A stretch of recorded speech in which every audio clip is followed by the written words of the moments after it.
전에 어느 한 그 총신대 교수님이 신학교에서 이제 강의를 하시면서 느끼신 점을 들은 적이 있습니다. 총신대학교에는 이제 여러 학과가 있는데 그 중에서도 신학과가 있습니다. 근데 신학과에 입학을 하는 학생들은 대부분 나중에 커서 이제 목회자가 되겠다라는 이렇게 꿈을 가지고 입학을 한 학생들입니다.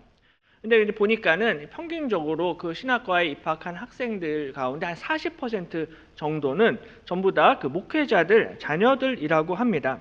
그런데 그 학생들의 이제 부모님, 그 아버지 목사님들이 사실 대부분 다 농어촌에서 시골에서 어렵게 미자립 교회를 목회하시는 목회자들이다라고 합니다. 그래서 그 학생들은 이제 어릴 때부터 아버지가 그 시골 교회에서 힘들게 고생하면서 목회를 하시는 것을 어려서부터 다 지켜본 학생들입니다. 그렇게 아버지가 고생을 하시는 모습을 보아왔기 때문에 정말 인간적으로 생각을 하면은 나는 진짜 다음에 커서 절대로 아버지처럼 고생을 하지 말아야지. 아버지처럼 절대로 목회를 하지 말아야지라고 생각을 하는 것이 아마도 상식일 것입니다. 그런데도 이 학생들은요, 오히려 그 아버지를 따라서 아버지처럼 본인들이 스스로 목회자의 길을 가겠다라고 총신대 신학과에 입학을 했다라는 거예요. 그래서 교수님이 이 학생들의 이러한 모습을 보면서 도대체 이 아버지 어떠한 모습을 보았길래 이 자녀들이 이렇게 아버지를 따라서 힘들게 목회를 하려고 하는가라는 생각이 드셨다라고 합니다. 그러면서 이 학생들의 그 아버지, 그 목사님들에 대해서 막 존경하는 마음이 많이 생겼다라고 합니다. 이 아버지 목사님들이 시골에서는 그렇게 힘들게 고생을 하시면서 어렵게 목회를 하시지만은 정말 그 가운데 이 올바른 믿음의 본을 자녀들에게 보여주셨던 거예요. 그래서 자식들이 봤을 때는 우리 아버지가 저렇게 힘들게 경제적으로 고생을 많이 하시지만 그래도 아버지처럼 저렇게 올바른 믿음의 길, 올바른 목회자의 길을 나도 한번 걸어가 봐야겠다라는 이러한 믿음의 본을 잘 보여주셨기 때문에 그 자식들이 고생길인 줄 알면서 아버지를 따라서 목회자의 길로 들어서게 되었던 것입니다. 세상에서는 이분들을 향하여서 시골교회 목사다 아니면 미자립교회 목회자라고 대접을 잘 해주지 못할지라도 하나님이 보실 때는 그분들이 하나님께 인정과 칭찬을 받게 될 줄로 믿습니다. 정말 이 자식들이 그 아버지 목사님을 바라보면서 성장을 했던 것처럼 정말로 우리도 우리의 눈이 누구를 바라보느냐, 무엇을 쳐다보느냐에 따라서 우리의 인생이 달라지고요, 우리의 인격이 변화될 수 있다는 것입니다. 마치 그 유명한 소설 큰바위 얼굴이라는 소설의 이야기처럼 일평생 이 큰바위 얼굴을 보고 자란 그 사람이 나중에는 정말 이 큰바위 얼굴처럼 훌륭한 인격의 소유자가 되는 것처럼 우리의 인생이 과연 누구를 바라보느냐, 누구를 쳐다보느냐에 따라서 우리의 인생이 달라질 수 있다는 것입니다. 오늘 본문에서도요, 베드로와 요한이 등장을 하는데요. 베드로와 요한이 나면서 못 걷는 자를 바라보면서 이렇게 이야기합니다. 우리를 보라라고 이야기를 합니다. 4절에 베드로가 요한과 더불어 주목하여 이르되 우리를 보라라고 이야기합니다. 노란색 글씨로 우리를 보라라고 말씀을 하는데요. 사실 이 우리를 보라라는 이 말씀은 베드로와 요한 우리를 보라는 게 아니라 사실은 베드로와 요한을 보내신 예수 그리스도를 보라라는 의미입니다. 왜냐하면 오늘 본문 아래 12절에 베드로가 이렇게 이야기를 해요. 베드로가 이것을 보고 백성에게 말하되 이스라엘 사람들아 이 일을 왜 놀랍게 여기느냐, 우리 개인의 권능과 경건으로 이 사람을 걷게 한 것처럼 왜 우리를 주목하느냐, 그 이름을 믿음으로 그 이름이 너희가 보고 아는 이 사람을 성하게 하였나니 예수로 말미암아 난 믿음이 너희 모든 사람 앞에서 이같이 완전히 낫게 하였느니라 라고 말씀을 합니다. 베드로와 요한 개인의 경건, 본인들이 잘나서 이 사람이 고침을 받은 게 아니라는 거예요. 그게 아니라 그 이름을 믿음으로, 예수의 이름을 믿음으로 이 사람이 고침을 받았다라는 것입니다. 예수로 말미암아 난 믿음이 너희 모든 사람 앞에서 이같이 완전히 낫게 하였느니라 라고 말씀을 하고 있습니다. 그러므로 오늘 이 못 걷게 된 병자가 고침을 받은 것은 예수의 이름을 믿었기 때문입니다. 베드로와 요한이 잘나서 이 사람을 고친 게 아니다라는 거예요. 오직 예수 그리스도의 이름으로 고침을 받은 줄로 믿습니다. 그러므로 예수의 이름을 믿는다라는 것은 예수 그리스도의 권세와 권위와 능력을 믿는다라는 것입니다. 그래서 오늘 베드로와 요한이 우리를 보라라고 말씀하는 이 말씀은 예수를 바라보라, 예수님의 이름을 믿으라, 예수 그리스도의 권세를 의지하라라는 의미가 이 안에 담겨 있습니다. 그래서 오늘은 이 나면서 못 걷게 된 자의 이 치유 사건을 살펴보면서 예수의 이름을 믿는 사람들이 누리는 복이 무엇인지 함께 말씀을 나누도록 하겠습니다. 가장 먼저는요, 예수의 이름을 믿으면 상상 그 이상의 복을 받게 됩니다.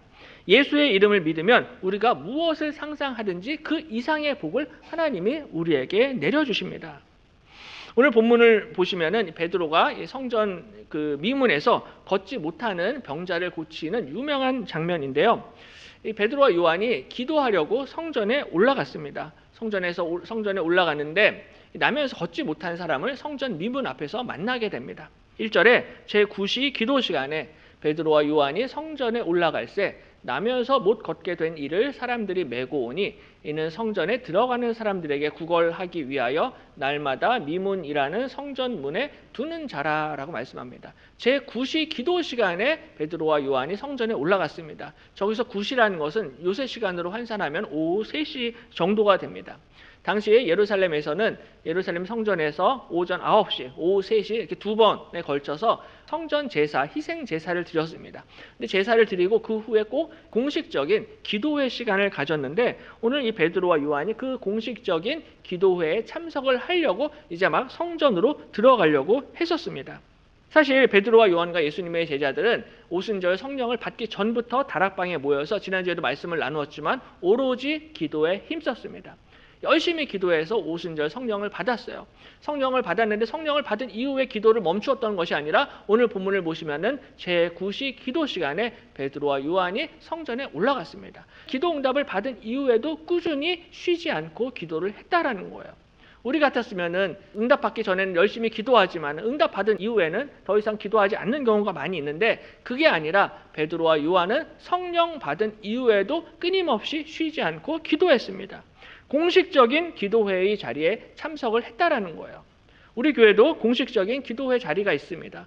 금요 기도회가 있는데요. 특히 이번 주에 있습니다. 이번 주 금요일 8시에 이 자리에서 있는데 공식적인 기도의 자리에 나오셔서 하나님 앞에 부르짖고 기도하게 될 때 하나님께서 응답하시고 상상 그 이상의 복을 허락해 주실 줄로 믿습니다. 그래서 오늘 베드로와 요한도 공식적인 기도에 참석을 하기 위해서 성전에 갔는데 여기서 이 병자를 만나게 되었습니다. 사람들이 이 사람을 메고 성전 문 앞에 이렇게 놓아두었습니다. 그리고 이 사람은 그 성전 문 앞에서 지나가는 사람, 들어가는 사람한테 이제 돈을 구걸하면서 그것으로 이제 생계를 유지를 했습니다. 제가 어렸을 적에도 이제 제 모교회에 항상 주일마다 그 교회 문 앞에서 이렇게 돈을 구하시는 그런 분들이 아직까지 기억에 있습니다. 그리고 제가 나중에 또 교회 사역을 이제 시작을 하면서 보니까는 교육자실에 하루 종일 앉아 있으면은 이 교회에 교육자실로 이제 처음 보는 분들이 가끔씩 들어올 때가 있어요. 대부분 이제 그런 분들은 이제 돈을 구하시기 위해서 교육자실로까지 들어와서 돈을 요구하시는 분들을 만날 때가 있습니다. 이처럼 걸을 수 있는 사람들은요, 교회에 들어와서 교육자실까지로 들어와서 돈을 구하고 요청을 합니다. 근데 오늘 이 사람은요, 걸을 수가 없었어요. 그래서 그냥 성전 문 앞에 앉아서 지나다니는 사람한테, 들어가는 사람한테 돈을 구걸하면서 그렇게 살아갈 수밖에 없는 딱한 처지에 있었습니다. 이 딱한 처지에 있던 이 사람이 이번에는 베드로와 요한을 보고서는 좀 도움을 구하려고 그들을 바라보았습니다. 근데 베드로와 요한도 이 사람을 주목하여 바라봅니다. 4절에 보면은 베드로가 요한과 더불어 주목하여 이르되 우리를 보라 말씀을 합니다. 노란색 글씨로 주목하여 보았다라고 말씀을 하고 있습니다. 저 주목하다라는 헬라어 단어가 아테니조라는 단어인데요. 이 단어는 열중하여 보다, 주시하다라는 뜻을 가지고 있어요. 그러니까 그냥 무심결로 보다, 우연히 보다라는 게 아니라 열중해서 집중을 해서 그 사람을 바라보았다라는 거예요. 어떤 목적과 의도를 가지고 그 사람을 주목했습니다. 특별히 사도행전에서 이 아테니조라는 단어는요, 어떤 하나님의 목적과 의도가 있는 경우에 이 단어가 사용이 되고 있습니다. 사도행전 13장 8절에 이 마술사 엘루마는 이 이름을 번역하면 마술사라, 그들을 대적하여 총독으로 믿지 못하게 힘쓰니 바울이라고 하는 사울이 성령이 충만하여 그를 주목하고 라고 말씀을 합니다. 사도행전 13장에 보면은 이 마술사 엘루마라는 이 마법사, 주술사가 등장을 하는데 이 사람이 당시에 그 총독이었던 서기오 바울이라는 사람이 사람의 믿음을 굉장히 방해를 했어요. 회방을 했습니다. 그것을 보고서는 사도 바울이 이 사람이 성령이 충만하여 그를 주목했다라고 말씀합니다. 노란색 글씨로 저 주목하다라는 단어가 역시 똑같은 아테니조라는 단어를 사용을 하고 있습니다. 성령이 충만하여 그를 의도적으로 봤던 거예요. 왜냐하면 하나님이 그에 대한 심판을 선고하셨기 때문입니다. 10절에 이르되 모든 거짓과 악행이 가득한 자요 마귀의 자식이요 모든 의의 원수여 주의 바른 길을 굽게 하기를 그치지 아니하겠느냐. 보라 이제 주의 손이 내 위에 있으니 내가 맹인이 되어 얼마 동안 해를 보지 못하리라 하니 즉시 안개와 어둠이 그를 덮어 인도할 사람을 두루 구하는지라 라고 말씀합니다. 그러니까는 이 마술사 엘루마가 너무 이제 복음 전파를 방해를 하니까는 하나님이 이 사람을 너를 맹인으로 장님으로 만들어 버리신다라는 이 심판을 선고하기 위해서 바울이 이 엘루마를 주목하여 쳐다보았습니다. 이처럼 아테니조는 그냥 보는 것이 아니라 어떤 목적과 의도가 있다라는 거예요. 오늘 본문에서도요, 베드로와 요한은 이 나면서 걷지 못하는 자를 주목했습니다. 왜냐하면 이 사람을 향한 하나님의 목적과 계획이 있으셨기 때문이에요. 5절에 그가 그들에게서 무엇을 얻을까 하여 바라보거늘 베드로가 이르되 은과 금은 내게 없거니와 내게 있는 이것을 내게 주노니 나사렛 예수 그리스도의 이름으로 일어나 걸으라 라고 말씀합니다. 유명한 말씀입니다. 걷지 못하는 이 사람을 바라보면서 은과 금은 내게 없지만 내게 있는 것을 너에게 주노니 나사렛 예수 그리스도의 이름으로 일어나 걸으라는 거예요. 원래 이 걷지 못하는 이 사람은요, 아마도 베드로와 요한에게서 은과 금을 기대했을 것입니다. 성전 미문에서 그렇게 구걸한 돈으로 하루하루 어렵게 생계를 유지했고 목숨을 연명을 했습니다. 날마다 조금씩 동전 몇 개를 그렇게 얻을 수는 있었지만 문제는 자신의 근본적인 문제가 해결이 되지를 않았습니다. 이 사람의 근본적인 문제는요, 걷지 못한다는 것이었습니다. 걷지 못하기 때문에 사람들이 이 사람을 항상 메어다가 성전 문 앞에 앉혀줄 수밖에 없었어요. 이 사람은 걷지 못하는 한 죽을 때까지 그냥 성전 문 앞에 앉아서 구걸만 하고 동냥만 하면서 인생을 살아야만 했습니다. 그러므로 이 사람은 베드로와 요한을 바라보면서 당연히 똑같이 몇 푼의 적선을 기대했을 거예요. 나를 좀 도와주시오. 예전에 저도 이제 학창 시절에 지하철을 많이 탔는데요. 저는 주로 이제 2호선, 3호선을 많이 탔습니다. 근데 그 중에서도 이제 2호선은 이제 순환선 삥삥 도는 지하철이기 때문에 그 2호선을 타시면은 항상 그 2호선에 그 돈을 구하시는 분들을 항상 열차 안에서 이제 만날 수가 있어요. 그래서 그 중에서는 어떤 분들은 정말 오늘 이 본문에 걷지 못하는 자처럼 다리가 없어가지고 기어 다니시면서 이렇게 돈을 구하시는 분들을 본 적이 있습니다. 근데 이분들이 돈을 구할 때 그냥 이렇게 구하시는 것이 아니라 항상 그 당시에 이제 카세트 테이프, 예전에 카세트 테이프가 있었는데 그 카세트 테이프 음악을 틀고서는 항상 이렇게 돈을 구하세요. 근데 그때 트는 음악이 기독교 찬송가입니다. 그때 기독교인들이 다 아는 유명한 찬송가를 트시면서 이렇게 돈을 구하는 것을 볼 수가 있습니다. 그러니까 불교에서도 찬불가가 있고 뭐 트로트 음악, 뭐 유행가도 많이 있는데 그런 음악을 트는 것이 아니라 돈을 구할 때는 항상 이분들이 찬송가를 틀어놓고 돈을 구하신다라는 거예요. 왜냐하면 찬송가가 가장 효과가 크다라는 것을 이분들이 경험적으로 알기 때문에 그렇습니다. 기독교인들 또 교회가 때로는 세상에서 또 미디어에서 욕도 많이 먹고 또 비난도 먹을 때가 많지만 그건 뭐 일부 교회와 목회자들이 그런 거고 사실은 대부분의 교회와 대부분의 기독교인들이 사실은 그 누구보다도 나누어 주기를 잘하고 베풀고 선행을 많이 하는 사람들이 기독교인이다라는 것을 이분들도 다 아시는 거예요. 그래서 다른 음악을 트는 것이 아니라 찬송가를 틀어놓고 돈을 구하시는 것입니다. 마찬가지로 오늘 본문에 나면서 못 걷게 된 이 사람도요, 성전에 들어가는 사람을 바라보았어요. 왜냐하면 기도하러 가니까 저 사람은 아무래도 다른 사람들보다 훨씬 더 자비심도 많고 동정심도 많아서 당연히 나를 더 많이 도와줄 거다라는 생각을 가지고 있었기 때문입니다. 그래서 기도하러 온 사람들에게 몇 푼의 돈이라도 적선을 좀 받아야겠다라는 이런 생각으로 성전 문 앞에 앉아 있었던 거예요. 근데 베드로는 그 사람의 목적이 뭔지 다 알았는데 그게 아니라 베드로는 이 사람의 근본적인 문제를 주목했습니다. 지금 당장 내가 이 사람한테 동전 몇 개를 준다라고 해서 이 사람의 문제가 해결이 되는 게 아니라 이 사람의 근본적인 문제는 이 사람이 일어나 걷는 것입니다. 이 사람이 다시 일어나야지만 이 사람의 근본적인 인생의 문제가 해결된다는 것을 베드로가 알았던 거예요. 그러므로 은과 금은 내게 없거니와 내게 있는 이것을 내게 주노니 나사렛 예수 그리스도의 이름으로 일어나 걸으라 라고 선포합니다. 그리고 오른손을 잡아 일으키니 발과 발목이 곧 힘을 얻고 뛰어서 서서 걸으며 그들과 함께 성전으로 들어가면서 걷기도 하고 뛰기도 하며 하나님을 찬송하니라고 말씀을 합니다. 걷지 못했던 이 사람이요, 베드로가 오른손을 잡아 일으키니까는 발과 발목이 힘을 얻습니다. 그리고 나서 뛰어 서서 걸으며 그들과 함께 성전으로 들어갔고 하나님을 찬송했다라고 말씀하고 있습니다. 이런 일은 이 병자에게 있어서는 상상도 하지 못한 일이었습니다. 이 사람은 원래 동전 몇 개를 얻을 줄로만 생각을 했었어요.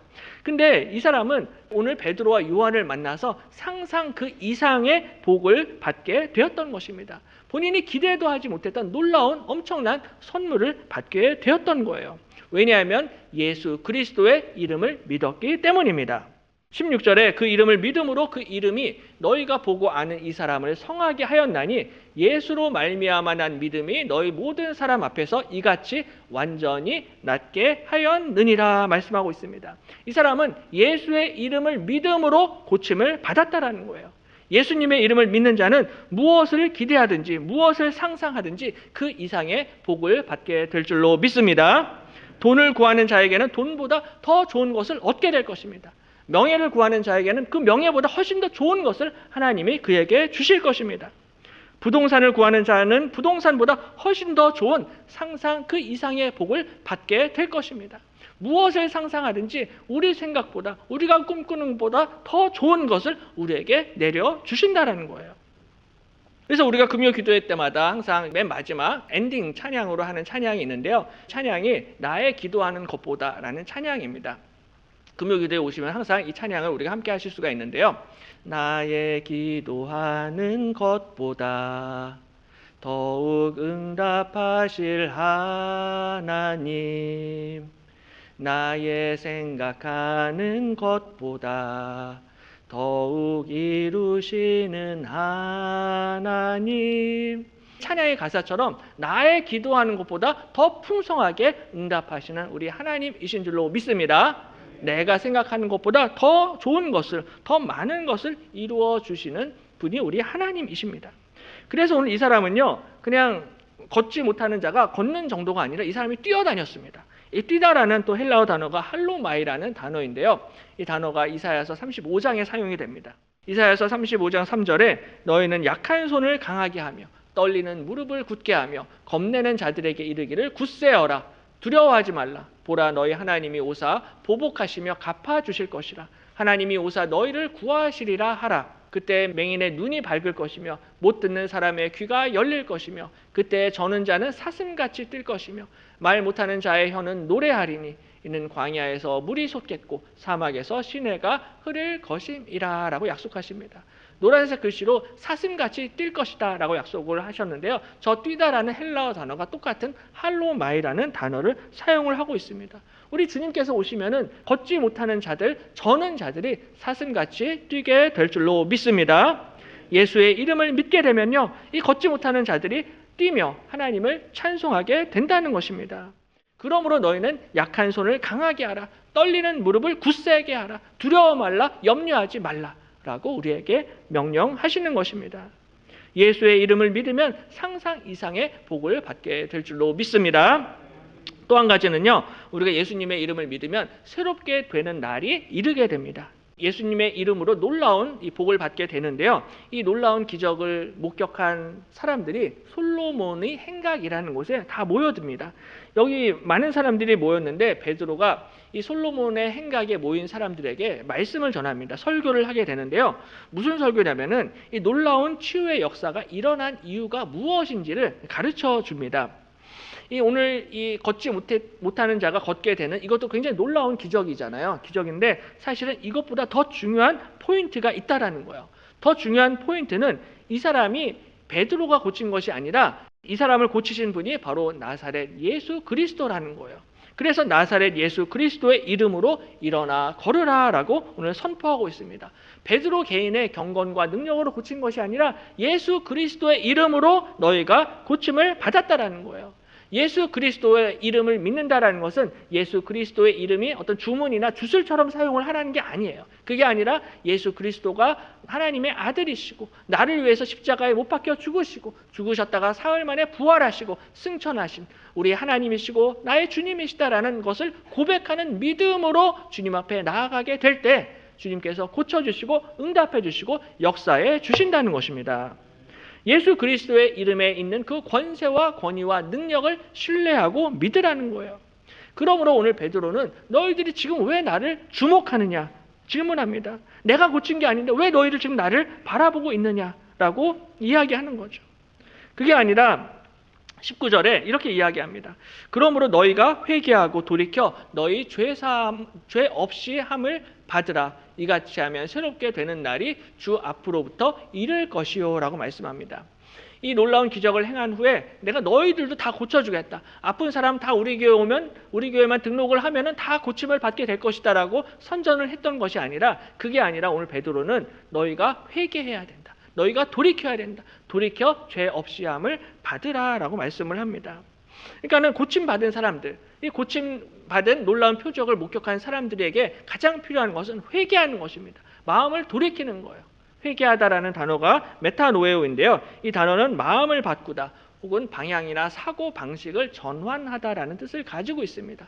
다시 말해서 이제는 예수님에 대한 너희의 마음, 예수님에 대한 너희의 사고 방식을 180도 뒤바꾸라는 것입니다. 이전에 이스라엘 백성들은요, 유대인들은 예수님을 거부하고 예수님을 십자가에 못 박았습니다. 그래서 14절에 너희가 거룩하고 의로운 일을 거부하고 도리어 살인한 사람을 놓아주기를 구하여 생명의 주를 죽였도다 말씀을 합니다. 거룩하고 의로우신 예수 그리스도 생명의 주를 너희가 죽였다라는 거예요. 근데 이제는 너희가 예수님을 싫어하고 미워하는 것이 아니라 예수님을 의지하고 영접하고 예수님의 이름 앞에 나아오라는 것입니다. 너희의 생각과 태도를 180도 바꾸라는 거예요. 이것이 바로 회개이고 돌이킴입니다. 회개라는 것은 단순히 한두 가지 죄를 뉘우치고 반성을 하는 것이 아니라 예수님에 대한 나의 사고방식, 예수님에 대한 나의 태도, 예수님에 대한 나의 마음이 근본적으로 180도 달라지고 변화되는 것입니다. 회개하고 예수님께로 돌아서는 자는 죄사함을 받게 될 줄로 믿습니다. 죄사함을 받을 뿐만이 아니라 이같이 하면 새롭게 되는 날이 주 앞으로부터 이를 것이요 라고 약속하고 있습니다. 노란색 글씨로 새롭게 되는 이라는 이 표현은요, 아납숙시스라는 단어인데요. 이 단어는 다시 숨쉬다, 호흡이 회복되다, 영어로는 리프레시 되다라는 그러한 뜻을 가지고 있습니다. 다시 말해서 우리의 호흡과 우리의 숨이 다시 회복시켜 주신다라는 거예요. 태초에 하나님이 사람을 흙으로 만드셨잖아요. 근데 그때 여호와 하나님이 땅에 흙으로 사람을 지으시고 생기를 그 코에 불어넣으시니 사람이 생명이 되니라라고 말씀을 합니다. 저때 저 생기라는 단어가 이제 네샤마라는 단어인데 숨 혹은 호흡을 뜻하는 단어입니다. 그러니까 흙으로 만든 사람에게 하나님이 숨을 불어 넣으셨던 거예요. 숨을 쉴 수 있도록 호흡을 그에게 넣어 주셨던 것입니다. 그리고 나중에 예수님이 요한복음 20장에서 제자들에게 성령을 주시는데요. 또 이렇게 말씀을 하십니다. 이 말씀을 하시고 그들을 향하사 숨을 내쉬며 이르시되 성령을 받으라 라고 말씀하십니다. 성령을 받으라 라고 말만 하시면 되는데 그게 아니라 그들을 향하사 숨을 내쉬셨습니다. 이때도 예수님이 똑같이 이 제자들을 향해서 숨을 내쉬셨고요. 그들에게 새로운 숨과 호흡을 그들에게 주셨던 것입니다. 이처럼 누구든지 회개하고 예수님께로 돌아서게 되면은 주님께서 그에게 새로운 영적인 호흡과 영적인 숨을 허락해 주신다라는 거예요. 그리고 사도행전에서는 오순절날 성령 강림 사건이 이것을 분명히 증명하고 있습니다. 오순절날이 이미 이름에 그들이 다 같이 한 곳에 모였더니 호련히 하늘로부터 급하고 강한 바람 같은 소리가 있어 그들이 앉은 온 집에 가득하며 라고 말씀을 합니다. 오순절날 하늘로부터 급하고 강한 바람 같은 소리가 있었습니다. 저 바람이라는 단어도 푸노에인데요. 이 단어 역시 숨, 호흡을 뜻하는 단어입니다. 그러니까 하나님이 사람을 창조하실 때도 그에게 숨을 불어넣으셨고요. 또한 성령을 주실 때도 그에게 숨을 내쉬셨고요. 성령이 오순절날 강림하실 때도 급하고 강한 바람 같은 소리로 우리에게 임하셨다라는 것입니다.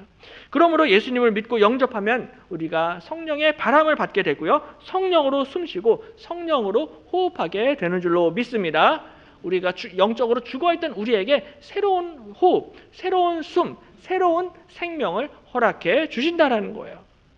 그러므로 베드로가 이르되 너희가 회개하여 각각 예수 그리스도의 이름으로 세례를 받고 죄사함을 받으라. 그리하면 성령의 선물을 받으리라고 약속하고 있습니다. 회개하여 예수 그리스도의 이름으로 세례를 받으면 너희가 성령의 선물을 받게 될 것이다 약속하고 있습니다. 중요한 것은 회개하는 것이고요.